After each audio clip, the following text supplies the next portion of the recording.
Daily taste the daily. Telangana CM Revanth Reddy style మార్చబోతున్నారా? ఇన్నాళ్లు ఒక లెక్క, ఇక మీదట మరో లెక్క అన్నట్టుగా ఉండబోతోందా? పంచాయతీ ఫలితాలు ఇచ్చిన ఊపుతో పార్టీ నేతలకు సరికొత్త టార్గెట్ ఫిక్స్ చేశారా? దాన్ని అందుకునే దిశగా ఇక నుంచి పార్టీని, ప్రభుత్వాన్ని పరుగులు పెట్టించబోతున్నారా? ఇంతకీ రేవంత్ మనసులో ఏముంది? ఆయన పెట్టిన టార్గెట్ ఏంటి? తెలంగాణ కాంగ్రెస్ నేతలకు సీఎం రేవంత్ కొత్త టార్గెట్ పెట్టినట్లు కనిపిస్తోంది. స్థానిక సంస్థల ఎన్నికల్లో ప్రజలు ప్రభుత్వానికి అండగా నిలబడ్డట్టు తేలిపోవడంతో ముఖ్యమంత్రి మరింత కాన్ఫిడెంట్ గా కనిపిస్తున్నారు. ఇన్నాళ్లు ప్రతిపక్షం ట్రాప్లో పడ్డట్టు మాట్లాడుకునేవారు. అలాగే సొంత పార్టీ నేతల్లో కూడా కొంత కన్ఫ్యూజన్ ఉండేది. కానీ గ్రామ పంచాయతీ ఎన్నికలు 94 అసెంబ్లీ నియోజకవర్గాల పరిధిలో జరిగితే 87 చోట్ల కాంగ్రెస్ పార్టీ మెజారిటీ సీట్లు గెలుచుకుంది. బీఆర్ఎస్, బీజేపీ ముఖ్య నాయకులు ఉన్న సెగ్మెంట్స్ లో మాత్రమే ఆయా పార్టీల అభ్యర్థులు కొంతమేర విజయం సాధించారు. మిగతా మొత్తం హస్తవాసికి తిరుగులేదు అన్నట్లుగా ఉండడంతో ఎమ్మెల్యేలు, పార్టీ నాయకులకు కొత్త టాస్క్ అప్పగించే పనిలో పడ్డారు సీఎం రేవంత్. అదే సమయంలో మిగిలిన నియోజకవర్గాల్లో ఉన్న టికెట్ ఆశిస్తున్న నేతల్లో కాన్ఫిడెన్స్ నింపే పని కూడా ఏకకాలంలో జరుగుతోందట.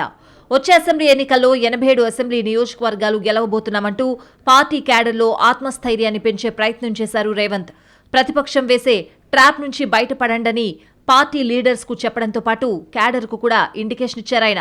వచ్చే ఎన్నికల్లో గెలవాల్సిన సీట్లు 87 అని టార్గెట్ ఫిక్స్ చేశారు.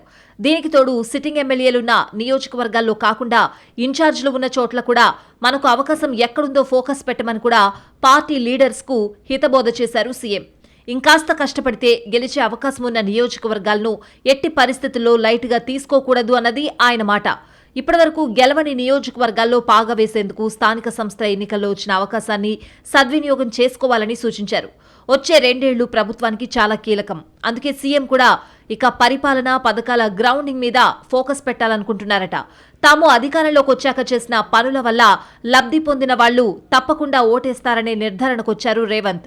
ఇన్నాళ్లు ప్రతిపక్షం ఏం చెప్పినా సైలెంట్ గా ఉన్నా ఇక కొత్త సంవత్సరం నుండి పూర్తిగా రాజకీయం, పరిపాలనను బ్యాలెన్స్ చేసుకుంటూ దూకుడుగా వెళ్లాలని సీఎం డిసైడ్ అయ్యారు అన్నది సన్నిహిత వర్గాల మాట.